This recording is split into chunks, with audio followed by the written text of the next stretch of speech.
Hello student, स्वागत है आपका आईसीटी वर्चुअल क्लासेस में। मैं हूं कविता, आपकी बायो टीचर। उम्मीद करते हैं आप सभी अच्छे होंगे और स्वस्थ होंगे। तो क्लास कंटिन्यू करेंगे अपना चैप्टर जिसका नाम है किंगडम प्लांटिव।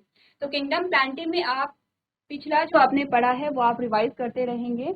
अभी तक आपने पढ़ लिया है एल्गी के बारे में और आपने पढ़ लिया है यहाँ पर ब्रायोफाइट्स के बारे में। हम टेरिडोफाइट्स की बात कर रहे हैं।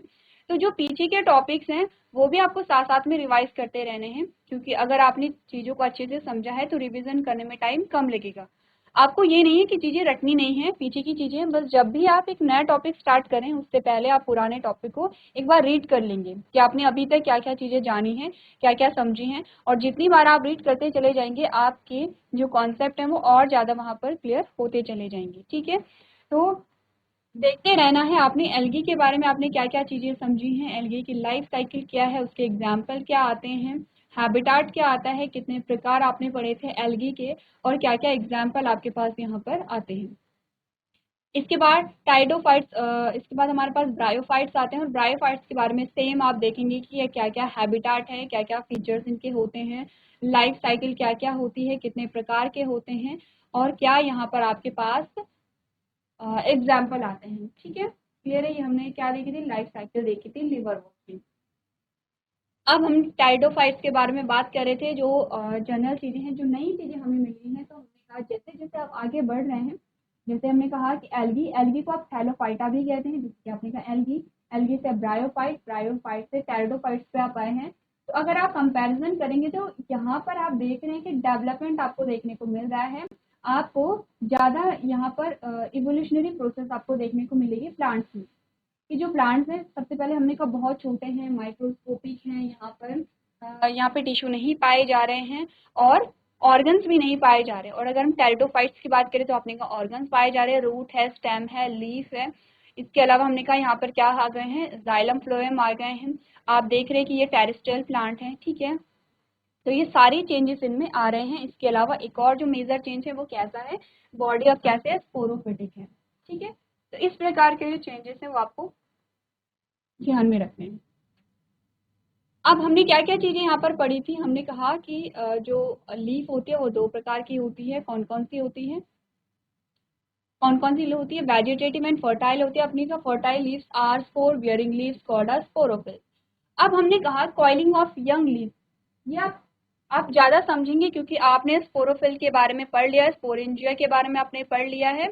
तो यहाँ पर आपने क्या बोला, कॉइल, इस प्रकार का स्ट्रक्चर आपने देखा होगा। अब ऐसे जो स्ट्रक्चर आपको दिखाई दिए हैं बरसात के टाइम में या जो रेनी सीजन होता है, रेनी सीजन में आप इजीली इस प्रकार के स्ट्रक्चर देख सकते हैं। क्या होते हैं, टेरिडोफाइट्स होते हैं। इसके अलावा आप यहाँ पर जो पत्ती देख रहे हैं, इस प्रकार की जो पत्ती होती है आपने देखी होंगी, बहुत चौड़ी चौड़ी पत्तियां हो जाती हैं। तो ये भी क्या होता है, टेरिडोफाइट्स होते हैं। आप ध्यान से देखिए, कॉइलिंग ऑफ यंग लीफ में हमने क्या चीजें पढ़ी थी। हमने बोला दो प्रकार की पत्ती होती है, एक वेजिटेटिव होती है और एक फर्टाइल होती है। ठीक है, आगे जाके हम जब इमेज को देखेंगे तो हमने यही बात की है, एक नॉर्मल लीफ है और एक आपने कहा स्पेशल लीफ है। नॉर्मल लीफ को आप वेजिटेटिव लीफ कहेंगे एंड स्पेशल लीफ को आप क्या कहेंगे, फर्टाइल लीफ कहेंगे। ठीक है, आपने कहा जो फर्टाइल लीव्स होती है वो स्पोर बियरिंग होती है, उनमें स्पोर्स नहीं पाए जाएंगे, लेकिन उनके बेस पे कुछ स्ट्रक्चर होते हैं जिन्हें हम स्पोरेंजिया कहते हैं। स्पोरेंजिया के अंदर स्पोर होते हैं। तो इस लीफ को, कौन सी जो फर्टाइल आपकी लीव्स होती हैं उन्हें हम कहते हैं स्पोरोफिल। ठीक है, उन्हें हम क्या कहते हैं, स्पोरोफिल कहते हैं। Spore are found inside the sporangia, sporangia कहाँ, वह लीफ के बेस में होता है। In sporangia, the spore mother cells give rise to spores after the process of meiosis। आपने कहा जो स्पोर मदर सेल्स होती हैं, ठीक है, उनमें क्या आता है, यानी कि स्पोर के अंदर कुछ सेल्स होती है, कुछ कोशिकाएं होती हैं जो 2n होती हैं। उनमें मियोसिस होगी और मियोसिस के फलस्वरूप यहाँ पे क्या बनेंगे, स्पोर बनेंगे, जो कैसे होंगे, हैप्लॉइड होंगे। Spores germinate to form a haploid gametophyte photosynthetic heart-shaped multicellular structure called a prothallus, which bears the antheridia and archegonia। अब ये किसकी बात कर रहे हैं, प्रोथैलस के बारे में हमने प्रीवियस लेक्चर में पढ़ा था। आपने कहा था जो photosynthetic heart shaped multicellular structure होते हैं उन्हें हम क्या कहते हैं, प्रोथैलस कहते हैं। अब ये किसकी बातें हो रही है, यहाँ पर आप ध्यान दीजिए। अब यहाँ पर बात हम किसकी कर रहे हैं, स्ट्रक्चर में देखिए क्या क्या चीजें हमने समझी थी। सबसे पहले बात करते हैं प्रोथैलस से, या उससे पहले हम बात करते हैं मेन प्लांट बॉडी से। हमने कहा टेरिडोफाइट्स की जो मेन प्लांट बॉडी है वो कैसी है, यहाँ पर वो कैसी है? आपने कहा स्पोरोफाइट है। स्पोरोफाइट हमेशा हमने बोला क्या बनाएंगे? स्पोर बनाएंगे। स्पोर कैसे बनेंगे? मियोसिस से बनेंगे। मियोसिस कब होगी? जब प्लांट बॉडी डिप्लॉयड होगी। डिप्लॉयड का मतलब होता है द्विगुणित। द्विगुणित का मतलब होता है फुल नंबर ऑफ क्रोमोसोम जिसमें होंगे। क्या होगी? मियोसिस हुई। मियोसिस हुई तो क्या बने? स्पोर बने। ठीक है, स्पोर यानी कि जिसे आप क्या कहेंगे? गैमिटोफाइट कहेंगे। गैमिटोफाइट क्या होंगे? जो गैमीट बनाते हैं। गैमीट कैसे बने? आपने कहा माइटोसिस से बने। माइटोसिस कैसे होगी? क्यों होगी? किसमें होगी? जिसमें या जो कैसे होंगे? हैप्लॉइड होंगे या अगुणित होंगे। ठीक है, अब आपने बोला जब स्पोर में जर्मिनेशन हो तो एक स्ट्रक्चर बना जिसे आपने क्या कहा? प्रोथैलस कहा। ये है प्रोथैलस। प्रोथैलस कैसा है? क्या है? गैमिटोफाइट है। प्रोथैलस गैमिटोफाइट होगा यानी कि हैप्लॉइड होगा यानी कि एन होगा।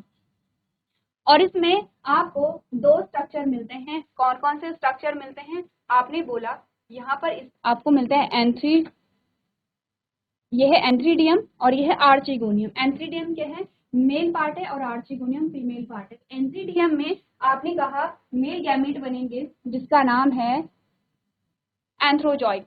क्या नाम है? एंथ्रोजॉइड्स है। एंड आर्चिगोनियम में फीमेल गैमीट बनेंगे जिसका नाम है एक्सेल। यहाँ तक की बात क्लियर है? आपने बोला ये स्पोरोफाइट थे तो इन्होंने स्पोर बनाया। उसके बाद आपने कहा गैमिटोफाइट बना है जिसे प्रोथैलस कह रहे हैं और प्रोथैलस में क्या बने हैं? गैमिट बने हैं एंथ्रोजॉइड्स एंड एक्सेल। ठीक है, अब हमने क्या बोला था? हमने कहा था एल्गी, ब्रायोफाइट, टाइडोफाइट्स तीनों ग्रुप्स को यहाँ पर रिप्रोडक्शन के लिए क्या चाहिए होता है? पानी चाहिए होता है। पानी मस्ट है, इंपॉर्टेंट है। आपने बोला यहाँ पर अब फर्टिलाइजेशन होगा तो फर्टिलाइजेशन के लिए एंथ्रोजॉइड्स को यहाँ पर एंथ्रीडियम से आर्चिगोनियम में जाना पड़ेगा क्योंकि आर्चिगोनियम में ही क्या है? एक्सेल है। इसके लिए क्या हुआ? यहाँ पे पानी की रिक्वायरमेंट होती है। अब यहाँ पर क्या हुआ? आपने बोला यहाँ पर जो एंथ्रोजॉइड्स थे वो एंथ्रीडियम से आर्चिगोनियम में गए। ठीक है, और आर्चिगोनियम में जब गए तो क्या हुआ? फर्टिलाइजेशन हुआ जिसे आप क्या कहते हैं? निषेचन कहते हैं। जब फर्टिलाइजेशन होगा तो फर्टिलाइजेशन के बाद क्या बना? आपने कहा जाइगोट बना जिसे हम 2n कहते हैं। क्या बना? जाइगोट बना। ठीक है, अब जाइगोट जब बन गया है, ध्यान दीजिए जाइगोट कहाँ पर बना है? यहाँ पर जो आर्चिगोनियम था वहां पर जाइगोट बना है। प्रोथैलस में जाइगोट नहीं बना है। तो आप देख रहे हैं ये वाला स्ट्रक्चर, ये है जाइगोट, ये है प्रोथैलस। जो प्रोथैलस है उसकी जो लाइफ होती है वो शॉर्ट होती है, शॉर्ट लिव्ड होता है, यानी कि प्रोथैलस नष्ट हो जाएगा धीरे धीरे। और जो जाइगोट है वो ऊपर की ओर भी क्या करेगा? यहाँ पे प्लांट का फॉर्मेशन करेगा और नीचे क्या करेगा? रूट्स का फॉर्मेशन करेगा। जाइगोट क्या है? 2n है। 2n का मतलब आप समझते हैं। फिर से स्पोरोफाइट आपके पास आ गया है। 2n का मतलब है फिर से स्पोरोफाइट आपके पास आ गया है जो कि जाइगोट है। जाइगोट ने डेवलपमेंट किया तो दो प्रकार की पत्तियां बनी है। एक हमने कहा नॉर्मल लीफ थी, ये वाली, ये वाली क्या थी? नॉर्मल लीफ थी, जिन्हें हमने क्या कहा? वेजिटेटिव लीफ कहा। ठीक है, ये हमारे पास क्या आती हैं? वेजिटेटिव लीफ आती हैं। इसके अलावा हमने कहा और भी हमारे पास लीफ आती हैं जिन्हें हम क्या कहते हैं? यहाँ पर फर्टाइल लीफ कहते हैं। इन्हीं को हम फर्टाइल लीफ कह रहे थे। ये जो आपको पूरा एक बंच दिखाई दे रहा है इसी को हम क्या कहते हैं? फर्टाइल लीफ कहते हैं। ठीक है, और इन फर्टाइल लीफ को हमने क्या बोला था? इनका नाम क्या है? आपने कहा स्पोरोफिल इनका नाम है। ठीक है, अब क्यों हम इन्हें फर्टाइल लीफ कह रहे हैं? क्योंकि हमने कहा इनके बेस में यहाँ पर जैसे कि ये जो पत्ती है ये स्पोरोफिल की पत्ती है और इसके बेस में आपने कहा एक स्ट्रक्चर आपको मिलता है, इस प्रकार का स्ट्रक्चर जिसे हम क्या कहते हैं? इस स्ट्रक्चर को हम कहते हैं स्पोरेंजिया।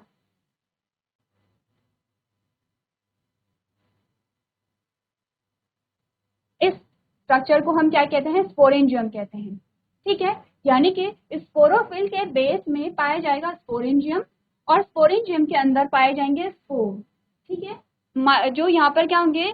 जो स्पोर मदर सेल होंगे। स्पोर मदर सेल का मतलब होता है मदर सेल यानी कि जिनसे स्पोर का फॉर्मेशन होगा वो यहाँ पर पाए जाएंगे। तो आपने कहा कि स्पोरोफिल इसीलिए हम इसे फर्टाइल लीफ कह रहे हैं क्योंकि इसके बेस में होता है स्पोरेंजियम और उसके अंदर मियोसिस होगी, वहां पर क्या बनेंगे? स्पोर बनेंगे। और जब ये स्पोर बनते हैं तो ये स्पोर कैसे होंगे? फिर से हैप्लॉइड होंगे। तो आपने कहा डिप्लॉइड बॉडी में क्या हुआ? यहाँ पर डिप्लॉइड बॉडी यानी कि स्पोरोफाइट से क्या बने? स्पोर बने जो हैप्लॉइड होंगे। और ये जो लाइफ साइकिल है ये इस प्रकार से चलती रहती है। ठीक है, तो ये आपने पढ़ी है किसकी लाइफ साइकिल? टेरिडोफाइट्स की लाइफ साइकिल। क्लियर है, इजी है, सिंपल है, कुछ हमने बहुत अलग चीज नहीं पढ़ी है, हम यही चीजें पढ़ रहे हैं, बस नाम में डिफरेंस आ जा रहा है, नाम में डिफरेंस आ जा रहा है। आप देख रहे हैं कहीं से हैप्लॉइड से डिप्लॉइड बन रहे हैं, तो कहीं डिप्लॉइड से हैप्लॉइड यहाँ पर बन रहे हैं। तो ये जो लाइफ साइकिल है आपको इसी प्रकार से करनी है। ये हमने प्रीवियस लेक्चर में डिस्कस कर लिया था, मैं मान के चल रही हूँ कि आप लोगों ने ये सारी चीजें यहाँ पर अपनी कॉपी में नोट कर ली होंगी। अब आगे कुछ चीजें हम पढ़ लेते हैं यहाँ पर टाइडोफाइट्स के बारे में। जैसे कि हमने क्या क्या चीजें पढ़ी हैं अभी तक। आपने कहा विकास के लिए प्रोथैलस को ठंडे, नम, छायादार क्षेत्र की आवश्यकता होती है, जबकि निषेचन के लिए पानी की आवश्यकता होती है। ठीक है, किसकी बात हो रही है? प्रोथैलस की बात यहाँ पर हो रही है। चलिए, तो प्रोथैलस में आपने क्या समझा? आपने कहा कि प्रोथैलस के लिए क्या होता है, ठंडे, नम और छायादार क्षेत्रों की आवश्यकता होती है, लेकिन जब निषेचन होगा तो उसके लिए हमें क्या चाहिए होगा? पानी चाहिए होगा। क्यों? क्योंकि हमने कहा कि जो गैमेट्स है वो ट्रांसफर कैसे होंगे, उसके लिए आपको मीडियम चाहिए होता है। नेक्स्ट हमने क्या बात की? देखिए, सेम हम वही बात करें जो हमने इस साइकिल में पढ़ा है या फिर जो आपने इस स्लाइड में पढ़ा है। आपने कहा एंथ्रेडिया में एंथ्रोजॉइड्स का फॉर्मेशन होगा एंड आर्चिगोनिया में क्या होगा? अंडकोशिका होती है। ठीक है, जो निषेचन पर युग्मनज बनाती है, जो अंकुरण पर स्पोरोफाइट बनाती है। आपने कहा है एंथ्रेडिया में एंथ्रोजॉइड्स, आर्चिगोनिया में एक्सेल यानी अंडकोशिका बनेगी, जिनमें निषेचन होगा वो युग्मनज यानी कि जाइगोट बनाएंगे, और जाइगोट के अंकुरण पे स्पोरोफाइट, जाइगोट होगा वो अंकुरण के बाद क्या बनेगा? स्पोरोफाइट बनेगा। किसकी बात हो रही है? यहाँ इसकी बात हो रही है। जब जाइगोट यहाँ पर बना है तो जाइगोट ने अंकुरण पे पूरा स्पोरोफाइट, ये पूरा जो प्लांट आपके पास आता है ये क्या है? पूरा स्पोरोफाइट आपके पास आता है। ठीक है, नेक्स्ट आने वाला, अधिकांश जो टेरिडोफाइट्स होते हैं वो समान प्रकार के बीजाणु बनाते हैं और इसीलिए उन्हें होमोस्पोरस कहा जाता है। और इसके अलावा हमने कहा कि दो प्रकार के स्पोर होते हैं, दो प्रकार के बीजाणु होते हैं, स्थूल या बड़े, जिन्हें आप क्या कहते हैं? मैक्रोस्पोर कहेंगे, और दूसरे के छोटे या सूक्ष्म बीजाणु जिसे आप माइक्रोस्पोर कहेंगे। ठीक है, जो विषम बीजाणु होते हैं जैसे स्लेजनेला और साल्विनिया जैसी प्रजातियों द्वारा निर्मित होते हैं। तो वैसे तो हमने बोला कि मैक्सिमम जो टेरिडोफाइट्स होते हैं उनमें समान प्रकार के बीजाणु बनते हैं, लेकिन कुछ ऐसे भी हैं जिनमें असमान प्रकार के बीजाणु बनते हैं, छोटे और बड़े। एग्जाम्पल किन किन में? स्लेजिनेला हो गया है और साल्विनिया हो गया। तो आप समझते हैं कि साल्विनिया एंड स्लेजिनेला किसके एग्जाम्पल है? टेरिडोफाइट के एग्जाम्पल हैं। जब माइक्रोस्पोर एंड मैक्रोस्पोर,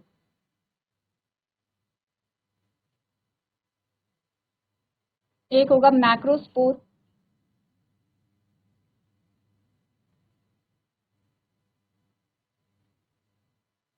अंकुरित होते हैं तो नर और मादा गैमेटोफाइट उत्पन्न होते हैं।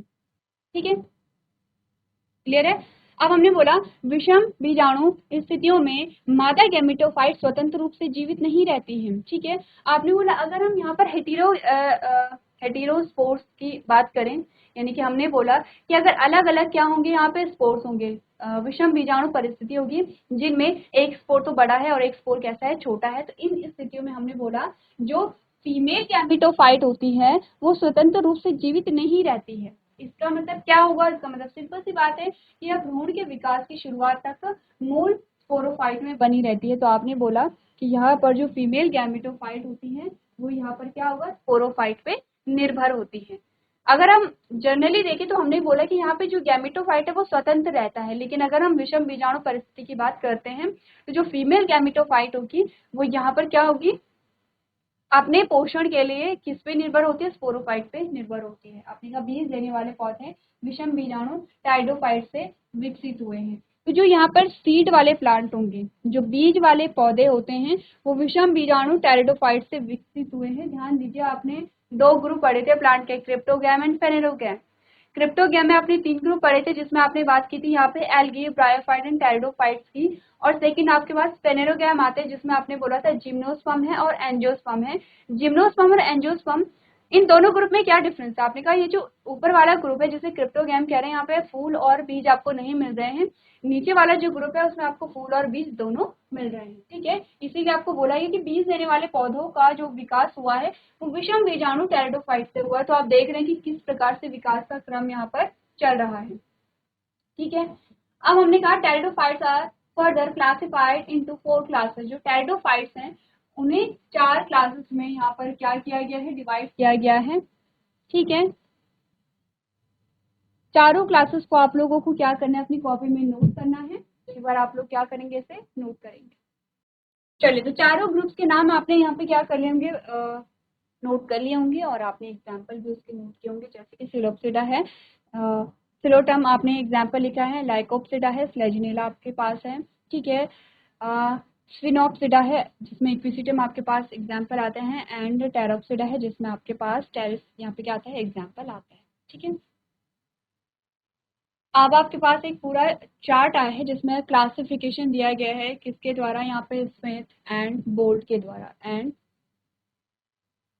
जिमरमैन के द्वारा, ठीक है। आपके पास हर एक क्लास दी गई है, उसके कुछ यहाँ पे क्या दिए गए हैं, कैरेक्टरिस्टिक्स दिए गए हैं। जैसे कि सिलोफाइटा के बारे में आपने बोला, मोस्ट प्रिमिटिव है, सबसे ज्यादा प्रिमिटिव, सबसे ज्यादा सरल ये होते हैं, ठीक है। रूटलेस विद राइजॉइड्स, आपने कहा कि रूटलेस है और राइजॉइड्स यहाँ पर पाए जा रहे हैं। तीसरा आपने कहा यहाँ पर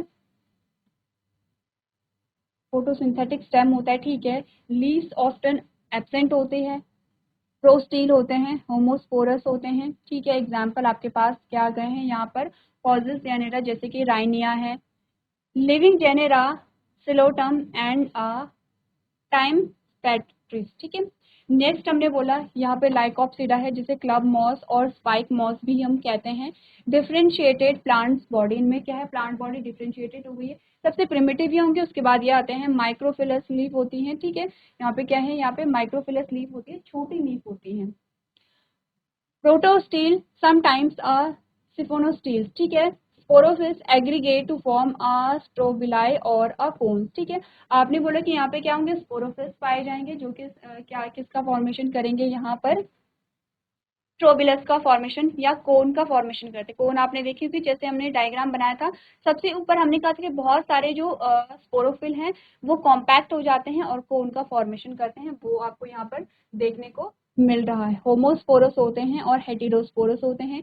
gametophyte depends on fungus for food, ठीक है। जो गैमेटोफाइट होते हैं फंगस पे फूड के लिए डिपेंड होते हैं।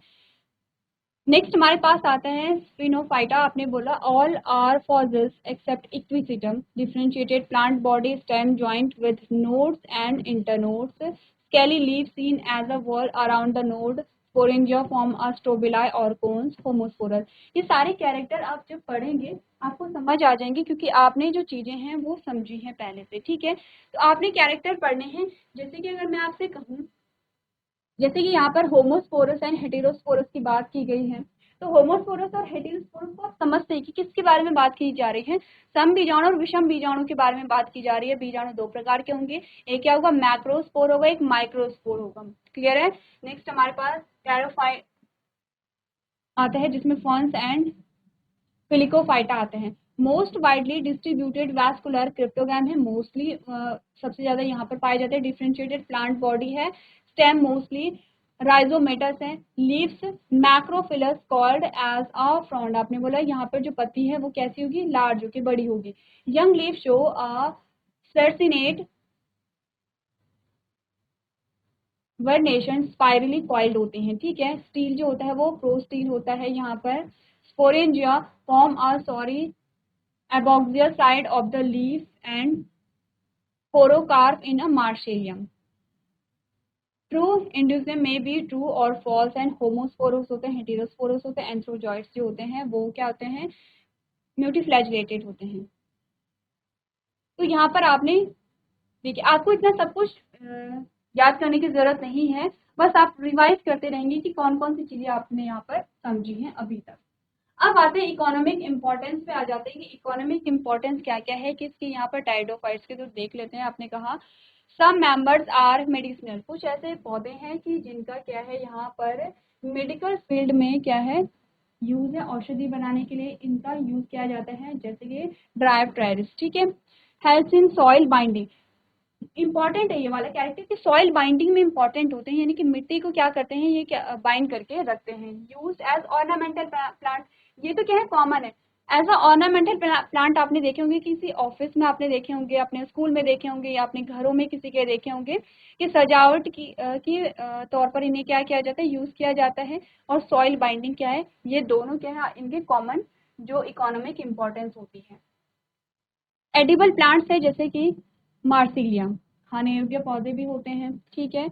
Use in crop rotation, crop rotation में भी इनका यूज किया जाता है, जैसे कि एजोला। क्रॉप रोटेशन क्या होता है कि हम क्या कहते हैं, किसी क्रॉप को हमने किसी खेत में किसी फील्ड में बोया, अब हम सेकेंड टाइम उसी को नहीं बो सकते हैं, उसके लिए हम क्या करते हैं, रोटेशन, क्रॉप रोटेशन का यूज करते हैं। यानी कि हम एक निश्चित अंतराल के बाद उस क्रॉप को वहां पर बोएंगे, जिससे कि वो अच्छे से ग्रो हो सके, जिससे कि जो न्यूट्रिएंट्स हैं मिट्टी में, जो पोषक तत्व हैं, वो बने रहें। Help in symbiotic nitrogen fixation, आपने कहा नाइट्रोजन फिक्सेशन में हेल्प करती है। Play an important role in a succession of a plant on a bare rocks or soil. Sphagnum is used to keep seedlings in gardens and also keeping cut plant parts moist during the transportation and propagation. आपने कहा कि यहाँ पर कुछ ऐसे plant भी होते हैं जो क्या करते हैं, जब प्लांट को ट्रांसपोर्ट किया जाता है, एक जगह से दूसरी जगह भेजा जाता है, तो उस दौरान क्या होता है, मॉइस्चर को बनाए रखते हैं। क्या क्या चीजें हमने समझी, कुछ सदस्य औषधीय होते हैं, जैसे कि ड्राई ट्राइल्स है, मिट्टी को बांधने में, मिट्टी को बाइंड करने में मदद करते हैं। तीसरा हमने कहा सजावटी पौधों के रूप में उपयोग किया जाता है। खाने योग्य पौधे भी होते हैं, जैसे कि मार्शेलिया एग्जाम्पल है, फसल चक्र में प्रयुक्त होते हैं, जैसे कि एजोला है। सहजीवी नाइट्रोजन स्थिरीकरण में मदद करते हैं। और जो आपने कहा कि जो ऐसी चट्टाने की जहाँ पे पेड़ पौधे नहीं पाए जा रहे हैं, ऐसे पौधों पर उत्तराधिकार में महत्वपूर्ण भूमिका निभाते हैं, ठीक है। स्पैग्नम जो है उसका उपयोग बगीचों में अंकुर रखने और परिवहन और प्रसार के दौरान कटे हुए पौधे के हिस्सों को नम रखने के लिए किया जाता है। तो जो आपने इकोनॉमिक इंपॉर्टेंस यहाँ पर पढ़ी है, आप लोग एक बार उसे क्या कर लेंगे, नोट कर लेंगे, क्योंकि आपके पास इकोनॉमिक इंपॉर्टेंस आती है। चलिए, तो आप लोगों ने नोट कर लिया होगा। आगे बढ़ते हैं, और आगे हमारे पास जो नेक्स्ट ग्रुप आएगा वो है जिम्नो। तो पहले ये ध्यान दीजिए कि हमने 3 ग्रुप पढ़ लिए हैं, और वो तीनों ग्रुप किसके थे, आपने कहा था वो थे क्रिप्टोगैम के। हमारे पास नेक्स्ट ग्रुप आ गया जिसका नाम है फेनेरोगैम। और फेनेरोगैम में 2 चीजें हमारे पास आती है, जिम्नोस्पर्म और एंजियोस्पर्म। जिम्नोस्पर्म और एंजियोस्पर्म सबसे एडवांस प्लांट आते हैं किंगडम प्लांटी के, ठीक है। इनके बारे में आप डिटेल में समझेंगे। और यहाँ पर आपने क्या बोला कि जैसे जैसे आप आगे के ग्रुप में बढ़ते चले जा रहे हैं, वैसे वैसे आपने क्या कहा, एडवांस फीचर्स आप देखते जा रहे हैं। अब यहाँ पर जो फीचर्स टेरिडोफाइट्स में आ चुके हैं, ऑब्वियसली बात है कि वो जिम्नोस्पर्म में होंगे, और उससे ज्यादा, उससे इवॉल्व कैरेक्टर आपको देखने को मिलेंगे। जैसे कि हमने कहा कि ये क्या है, टेरेस्ट्रियल होंगे, ठीक है। लेकिन हमने कहा जाइलम और फ्लोएम आ गया होगा, जाइलम और फ्लोएम तो क्या है, टेरिडोफाइट से ही स्टार्ट हो गया है। अब यहाँ पे जो जिम्नोस्पर्म होते हैं, ये कैसे होते हैं, इनकी जो हाइट है वो बहुत अच्छी होती है। जैसे कि टेरिडोफाइट्स में हमने कहा कि जो हाइट थी वो फिर भी कम थी, ठीक है। ब्रायोफाइट से ज्यादा थी, लेकिन जिम्नोस्पर्म से काफी कम थी। यहाँ पर जिम्नोस्पर्म में आपको बहुत अच्छी हाइट वाले प्लांट या पेड़ आपको मिल जाएंगे। इसके अलावा एक नया जो फीचर्स यहाँ पर आए हैं, आपने कहा यहाँ पर अब सीड का फॉर्मेशन होगा, बीज का निर्माण होगा। अभी तक आपने बीज के बारे में नहीं पढ़ा है, चाहे हम एल्गी के बारे में बात कर रहे हैं, ब्रायोफाइट के बारे में बात कर रहे हैं, या टेरिडोफाइट के बारे में बात कर रहे हैं। यहाँ पर क्या होता है, जिम्नोस्पर्म में आपने बोला यहाँ पर बीज आ जाते हैं, लेकिन बीज कैसे होते हैं, नेकेड होते हैं। बीज में कोई कवरिंग नहीं होती है, फ्रूट की कोई भी कवरिंग नहीं होगी। तो आपने कहा कि यहाँ पर क्या होंगे, अब सीड का फॉर्मेशन हो जाता है। सबसे पहली लाइन आपको यही बता रखी है, have naked seed because of the ovule are not enclosed within or by any ovary wall and they remain exposed, no fruit covering।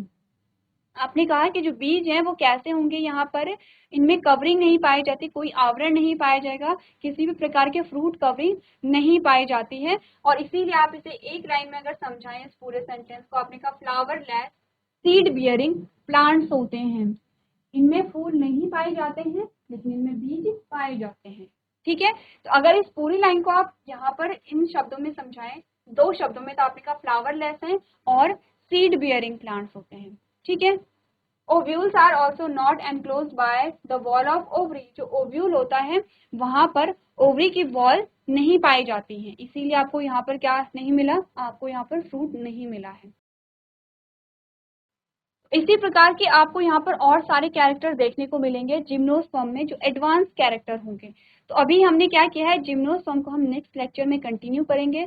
अभी तक हमने टेरिडोफाइट्स के बारे में बात की है, इसे आप अच्छे से समझ लेंगे, पढ़ लेंगे। एग्जाम्पल आप लोग ध्यान रखेंगे इसके, ठीक है। तो नेक्स्ट लेक्चर में हम जिम्नोस्पर्म यहाँ पे स्टार्ट करेंगे। आप जिम्नोस्पर्म के एग्जाम्पल देखेंगे, जिम्नोस्पर्म आपके आसपास क्या एग्जाम्पल आते हैं जिम्नोस्पर्म के। चलिए, तो जो आपको होमवर्क दिया गया है वो आप लोग घर से करके लेके आएंगे। तो आज के सेशन में हम इतना ही करेंगे। अभी तक क्लास में बने रहने के लिए आपका धन्यवाद।